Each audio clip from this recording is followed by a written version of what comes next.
Earth. Classification, Class 6. Sentient biologicals. No space flight. No interstellar communications. No confirmed weaponized psychic capabilities.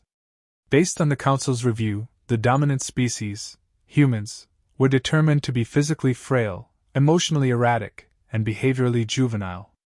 They danced for entertainment. They recorded others falling and laughed. They made sounds with their mouths that they called music, which often involved rhythmic gyrations and dramatic declarations of heartbreak. Hilarious. Ambassador Vilix scoffed when the review file auto-labeled them as pre-civilized.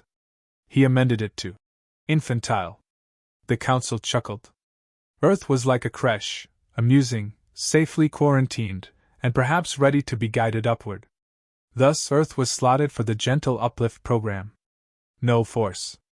No shock. Just cultural enlightenment and minor tech seeding. A delegation was formed. Ambassador Vilix led it, as he had for the domestication of the mollusk herders of Canary 5. Sage Yulari volunteered, eager to study tribal lore and document Earth's primitive rituals. And Scout Trix, the youngest, insisted on coming. Earth's internet had been a source of endless entertainment. Surely, it would be fun. They approached Earth in a graceful orbit, broadcasting their arrival in every language known. Earth's response was delightfully compliant. A coordinated welcoming was arranged in a building called the United Nations. Vilix thought the name was charmingly naive. The initial interaction was seamless. Human officials were polite, curious, and surprisingly well-dressed. There was mild applause when Vilix floated into the chamber. He began the standard introduction speech: interstellar harmony, peaceful enlightenment, voluntary integration. Then, a human in glasses raised a hand.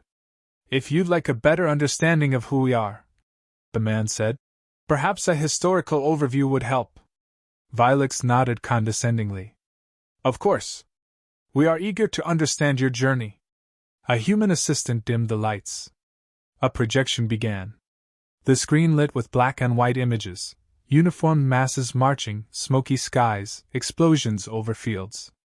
The sound was muted, but a human narrator began. "In 1914, the Great War began." Vilix leaned in, intrigued. Within minutes, his amusement faded. Trenches filled with mud and corpses. Machines that spit fire into the air. Bombs falling in arcs onto cities. Disease, hunger, and death as routine. 20 million dead. Trix muttered something in his own tongue. It translated to asterisk. "Why would they document this?" Asterisk. The video continued. Maps shifted. Empires collapsed. And then a line appeared. Asterisk only 20 years later, asterisk. Vilix blinked. They did it again? The next segment showed the rise of authoritarian leaders. Gas chambers. Tanks rolling through cities. Ships burning. People cheering as they launched something called an atomic bomb. The blast consumed the screen. Hilary trembled. By the time the documentary ended, no one spoke. A human cleared his throat and offered tea. Vilix's hands were shaking. "That was just 2 of our major wars," the human explained politely. "There were many more." "Why?" Vilix croaked. The human shrugged. "Ideology. Resources. Pride. Misunderstanding. Ego. Fear." Vilix stood without ceremony and left the room. Yulari followed, muttering to herself. Trix remained, unable to take his eyes off the still image of a mushroom cloud. Back in the ship, Vilix called an emergency session with the Galactic Council. His message was brief. "We may have made a mistake." Vilix locked the chamber doors and initiated a Level 5 containment meeting. Sage Yulari sat pale, muttering fragmented thoughts about death ratios and combustion efficiency. Trix twitched with a data pad, still scrolling through what humans called recommended videos. The ambassador's voice was flat. They normalized annihilation. They documented it. They celebrated surviving it. They made entertainment about it. Trix gadded. "Look." He tapped play. The aliens watched actors reenact historical warfare with obsessive detail. Trenches recreated. Explosions simulated. The crowd in the human comment section praised the accuracy. Yulari interjected, voice barely above a whisper. It wasn't enough to endure it. They replicated it voluntarily.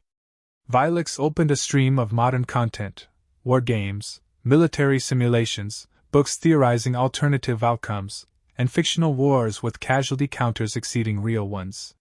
He selected a human product labeled Call of Duty. The footage showed a young male enthusiastically describing headshots. Recreational combat, Vilix murmured. For stimulation.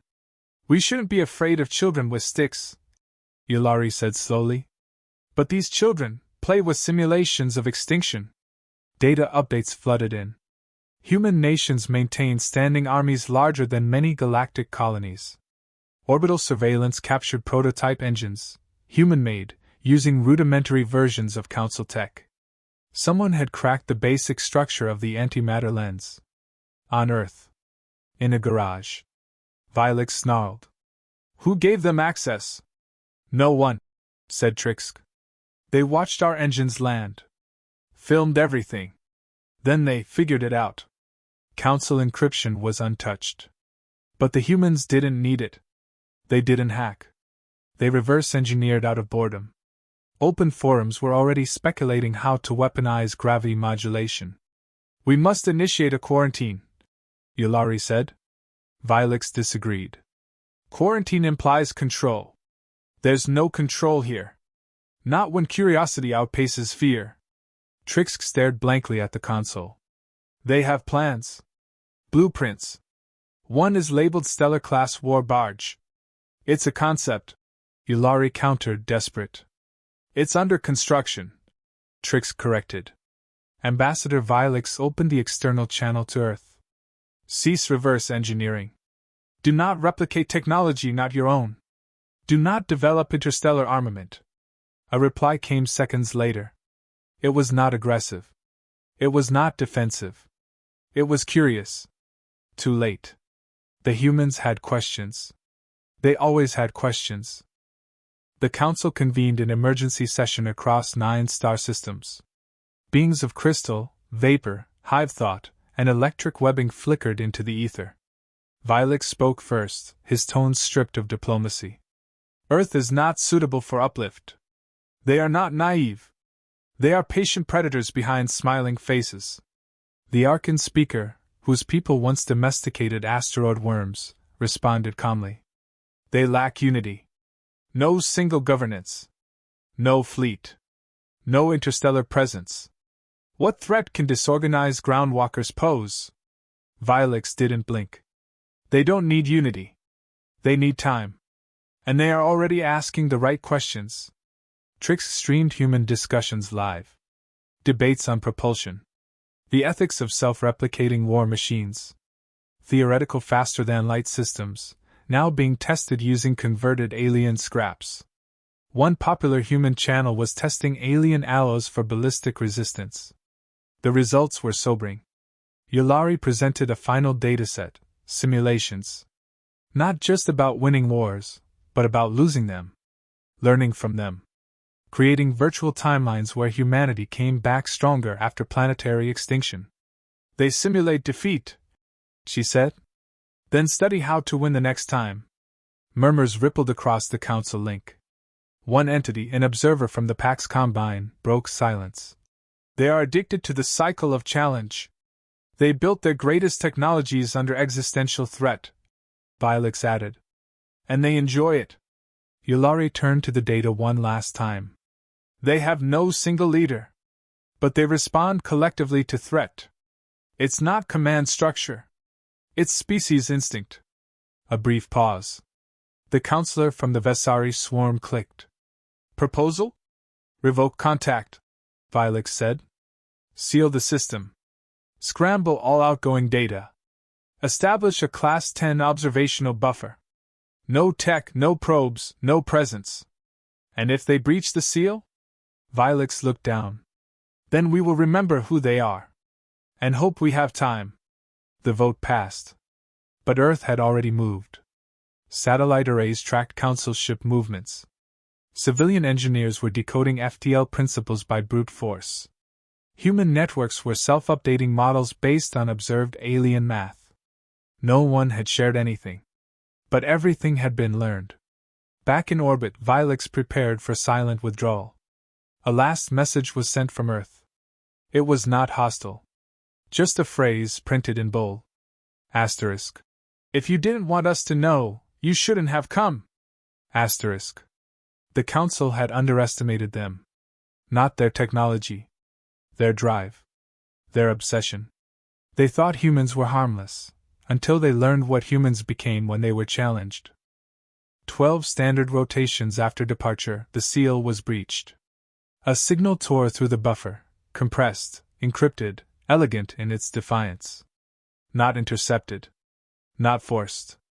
It simply appeared, embedded in Council systems like it belonged there. A message from Earth. No threats. No demands. Just telemetry logs, trajectory corrections, and coordinates for rendezvous. They had built a ship. No hyperspace corridors. No wormhole piggybacking. A purely human design, ugly, industrial, inefficient by Council standards. But functional. It had left Sol's gravity well unaided. And it was fast. Vilix reviewed the footage silently. Its hull bore no weapons. Just a crude insignia, Humanity 1. Its crew was smiling. No formal introduction. No ambassadors. Just a man, older, weathered, with half a laugh behind his eyes, speaking to the recording. We figured we'd come say hi. The Council panicked. Debates ignited. Contain or engage? Welcome or suppress? But suppressing Earth was already beyond feasibility. Any show of force might become instructional material for their next innovation. They launched a vessel through theory. Trix whispered. We barely understand how. Vilix watched a second video, this one leaked from human channels. The humans were already reverse engineering reactions from the Council. Their scientists weren't surprised by the silence. They were studying the silence. What it meant. How it bent. What it tried to hide. A final message followed, different in tone. A woman's voice. Calm. Measured. We don't mean harm. But we do mean to come. You arrived at our doorstep once. Now we're doing the neighborly thing. The Galactic Council splintered. Some called for immediate armament. Others demanded peaceful integration. But Vilix said nothing. He only played one more human clip for the room. An old documentary. Grainy. World War footage. It ended with a line burned into the screen. Asterisk. We learned war because we had to. We learned peace because we earned it. But curiosity? That was always ours. Asterisk. And the ship kept coming. Not as invaders. Not as students. As equals who were never meant to be.